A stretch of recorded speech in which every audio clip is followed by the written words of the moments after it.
Hello, welcome once again to my kitchen here at Trails End 62. And first of all, I just want to say thank you so much for all of those of you who are watching these videos, and for those of you who have subscribed to my YouTube channel. I really do appreciate it. You guys are amazing. It's wonderful to read your comments and see everybody enjoying the videos, because that's why I do it. I do it because I enjoy doing it, and I want people to enjoy what I do when they do it. So anyway, thank you. Thank you very much. I really do appreciate it. The other thing is, I want to do before we get started here, because I know there are those of you who have wondered, and I want to put your mind at ease. I do not always wear the same camo t-shirt when I do these. Sometimes I do, because I've been known to do 2 or 3 different ones over a couple day period, and I have the same shirt on. But I like camo. That's my favorite color. What can I say? So I have about 15 of these t-shirts, just so you know that I do occasionally have a different camo t-shirt on, although sometimes it's difficult to tell. Sometimes it is the same, but anyway, just so you know, it's just because I know some of you have been wondering. Because after I've done some of these videos, I begin to wonder myself if people are wondering. Anyway, that's that. Now, back to canning. What we're doing today is kind of like a meal in a jar, but you probably want to serve it with, with something else, like some of these. Today we're doing beef stroganoff. I know, who'd have thought? Beef stroganoff in a jar. And I'll be showing you the way I'm doing this, and it's a little different than, than probably what you might have thought. And I'm using a little different meat than what the recipe actually calls for. It is beef, but it's a little different beef because I got it on sale. So I'm going to be doing that and showing you this beef stroganoff in a jar. And we'll get to that right now. Now, first of all, the kind of steak that I'm using. I got this on sale at my local salvage store. They had it on sale. It was in a 10-pound box. So I bought it because it was relatively cheap, and it is beef. Now, I don't know what kind of steak this is. The box actually called it a flip steak. And, I don't know. I have a degree in agriculture. I've raised pigs, sheep, beef, rabbits, chickens, and I have never heard of this kind of steak. But anyway, it is beef. It was on sale. And, hey, beef is beef. So, I've got out 2.5 pounds of this. The original recipe calls for 2 pounds of boneless beef chuck. Excuse me. Trimmed and cut into 2-inch chunks. So, I'm just going to cut this into strips. And I'm going to do this in a layer in my jars, because I like to know how much ingredients I'm getting put in each jar. So anyway, this is going to be, there's going to be a 1/2 pound of this in each jar, rather than the boneless beef chuck. And that's okay. Beef is beef, and it's going to be in the beef stroganoff. So, I'm going to cut all this up. I've got 2.5 pounds of it, and I'll be putting a 1/2 pound of this per jar. And I will measure it out. Normally I don't measure it, I just put stuff in there, but I'm being kind of precise on this because of what the recipe calls for, to keep the ratio proper. Alright, so I'm going to just cut this. I'm just going to slice it all up. I can put it in there like this. It's just fine. I suspect that this was probably designed for like making Philly cheesesteaks. I don't know. It said flip steak on the box, and that's the only explanation it gave. I tried to look it up. I couldn't find anywhere where it said flip steak. Anyway, that's what we've got. So we're going to start with that. 2.5 pounds of steak. Now, again, the original recipe is only for 4 pints. The recipe was for 2 quarts or 4 pints, which would be, that's what it would be. So why you would make a recipe for just 2 quarts, I don't know. But anyway, I've extrapolated this out to do it for 5 pints, and I'm going to layer it in there basically is what I'm going to do with it. And so it's going to take about 1/2 pound of beef per pint. And there may be a little more liquid in this than what it actually calls for in the recipe, but that's okay. You can pour the liquid, some of the liquid off, you thicken it up a little bit, however you want to do it when you get down to it. So, let's get started here. I'll get all this cut up and then we'll move on. Okay, just to show you what I did here, I divided this up into 5 equal portions, weighed it out. It was a little bit more than 1/2 pound per jar, but some of this was still frozen. It was watery, so it's going to be a little heavier than what the actual meat is. And so I did it. It's about 0.64 pounds. So in each one of them, so they'll be equally proportioned. But basically, if you're going to do this yourself and you don't have this odd bit of meat like I've got here, use 2 pounds or 2.5 pounds of boneless beef chuck, trimmed and cut into 2-inch chunks, and put about a 1/2 pound per pint. That's what the recipe calls for. I suppose you could use a little bit more if you wanted to. But anyway, that's what the recipe calls for, and I've got this divided up into 5 equal portions here to put in my jars. Now the next thing I'm going to do is I'm going to take my meat, and I've got it divided up, so I'm going to put it in this bigger bowl here.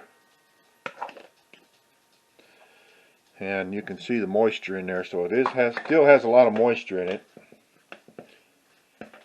Put in this, and then I'm going to mix in with my beef and mix it up.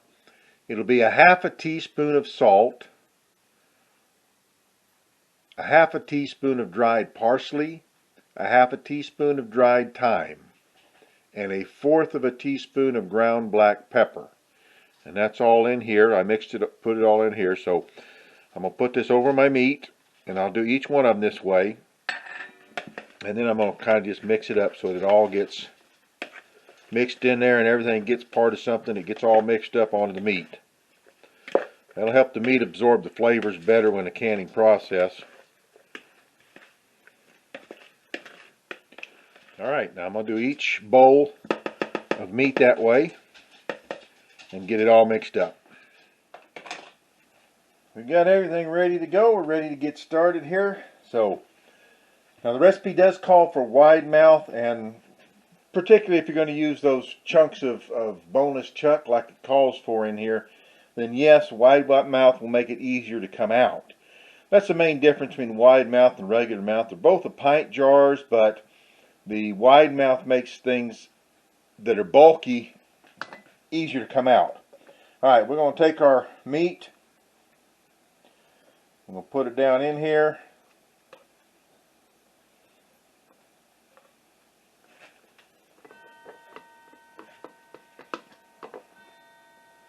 And that's going to make it pretty full of meat.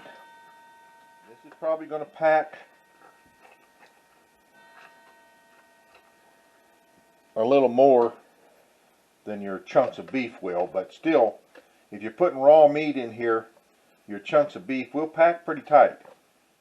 Now the recipe calls for 1/4 cup of sliced mushrooms and 1/4 cup of diced onion. So 1/4 cup of diced onions, 1/4 cup of sliced mushrooms,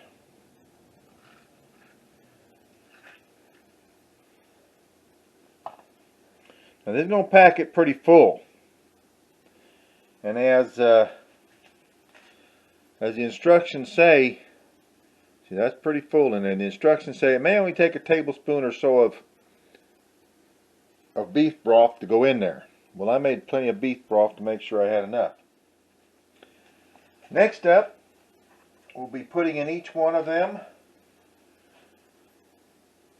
1 tablespoon of Worcestershire sauce, 1 tablespoon of tomato paste, 1/4 teaspoon of minced garlic.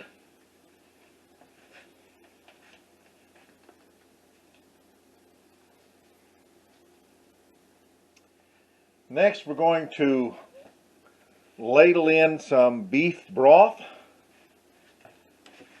hot beef broth.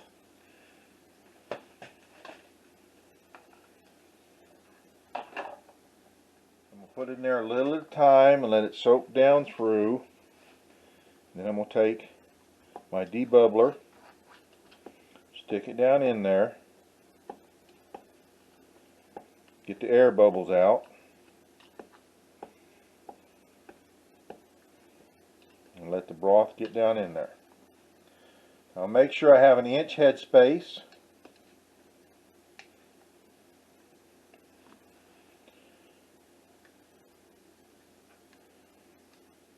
And I gotta say, the instructions did say you probably wouldn't need more than a tablespoon or 2 of broth. Once that's done, our next step is to wipe our rims, again with vinegar.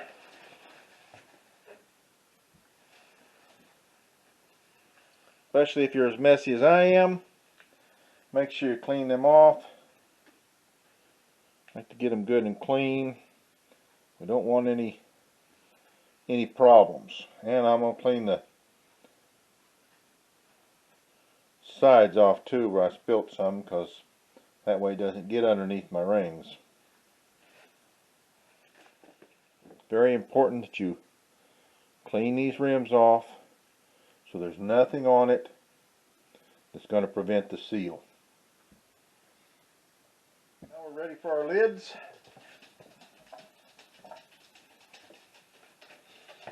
Got those heated up here.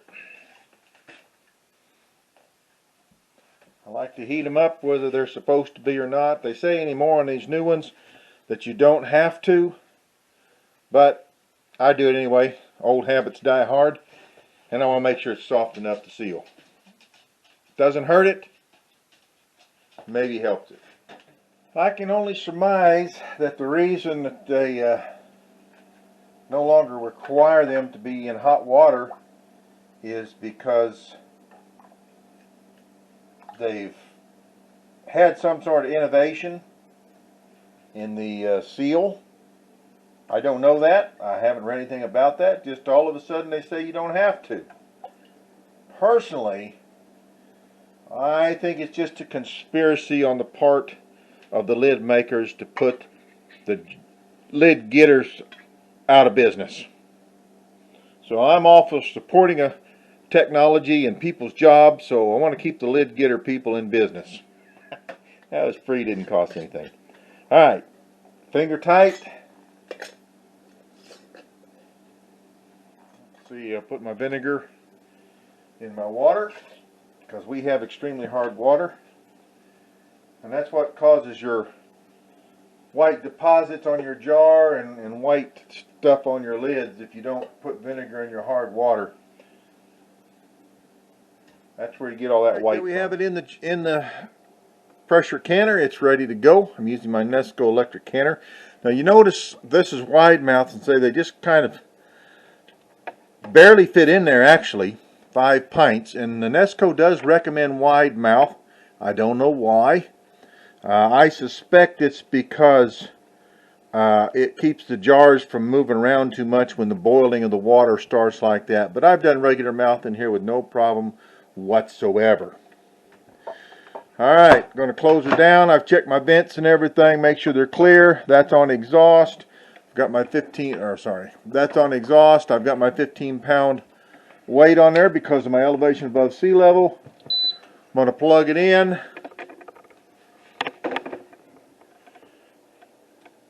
I know you're sideways. I'll put it on high. 75 minutes for these pints. Oops, too much. Too little. Now the annoying beep. 75 minutes and build up starts. Blow off steam in there so it'll vent for 10 minutes. The timer will time it for 10 minutes and then it'll beep. And I close down the pressure valve on top. I move it over to airtight and let her go. When it's done, it'll shut itself off. Then we'll see where we're at. Alright, so we're done here. It's cooled down. And we're going to get these out. The one thing about this with the wide mouths are a little more difficult to get out than the regular mouths because the lids are so close together.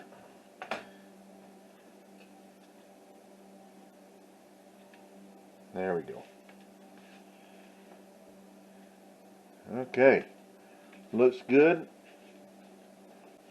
I'm going to set these off to the side and let them just set for about 24 hours, not do anything to them or with them. Just leave them set. Now one thing about these that I'm pretty sure, and I can see down inside the pot, I'll show you in a second, they did leak out. So I'm hoping these will go ahead and seal. I was kind of afraid that they might because I had them stuffed so full. Even though I had the 1-inch head space, they were still stuffed pretty full. When they start boiling, it boils up and it did leak some out. I don't think they siphoned, which is a different thing than leaking out by overboiling. Or rather boiling over. That's one thing, and that's another reason for the 1-inch head space. When it starts heating up inside the jars and boiling in the jars, there is movement of the ingredients in the jar, just like when you boil anything on the stove. So I'm thinking what happened was I stuffed these pretty full, and probably I should have just stuck with the ½ pound of meat that I originally wanted to do, and I got overzealous. Put a little extra meat in there. I should have just stuck with the ½ pound and done it that way, and I think it probably would have worked out better. I heard at least 3 of these pop sealing, so hopefully they'll seal. We'll find out. I'll let them cool down, and later tonight I'll check the seals on them. If they don't seal, then I'll put it in the refrigerator and I'll be having beef stroganoff for the next day or two, maybe. Alright, so let's have a look down inside. I think you can see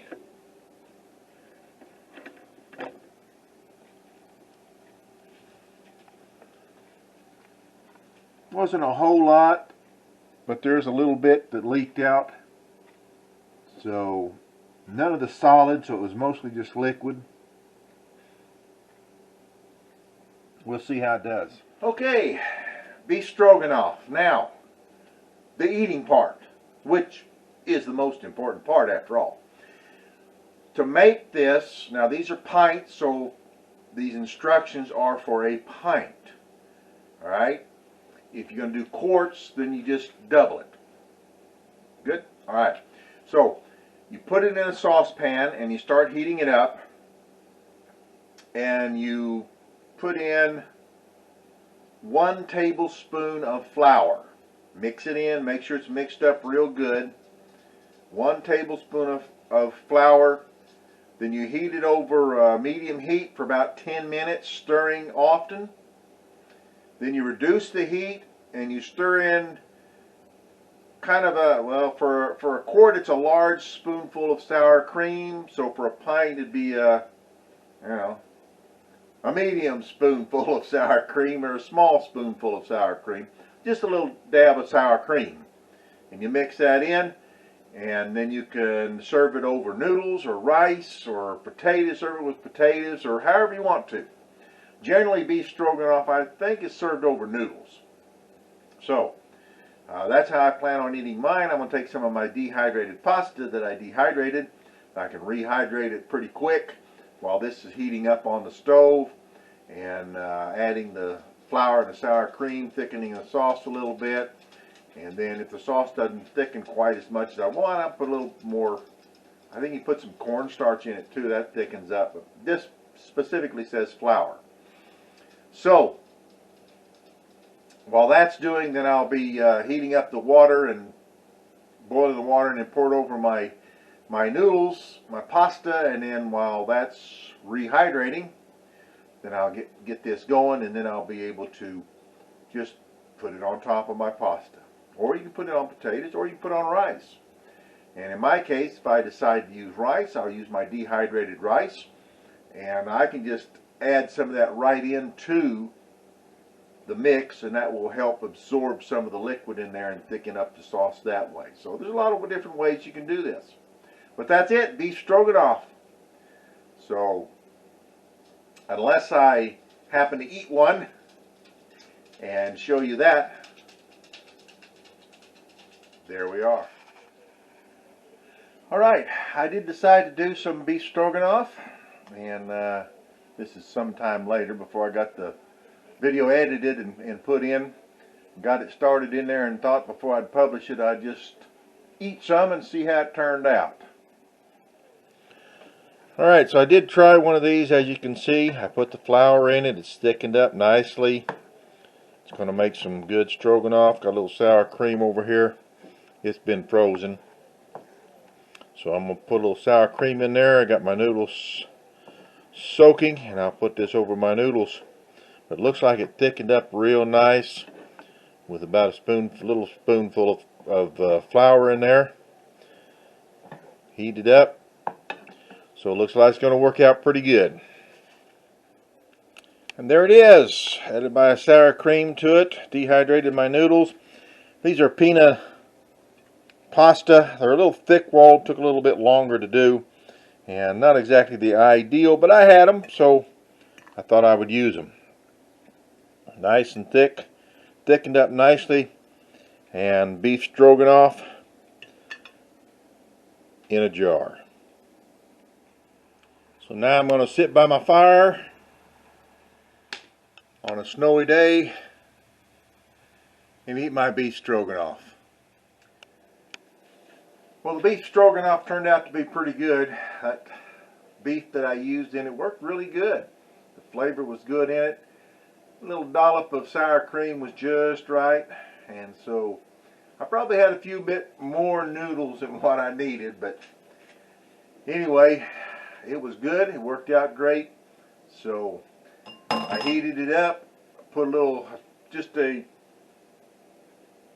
little tablespoon of flour in it, mixed it up, thickened it up just right, and it made a pretty good meal of beef stroganoff. Alright, so that's it. Till next time. From my house to your house. From my kitchen to your kitchen. God bless.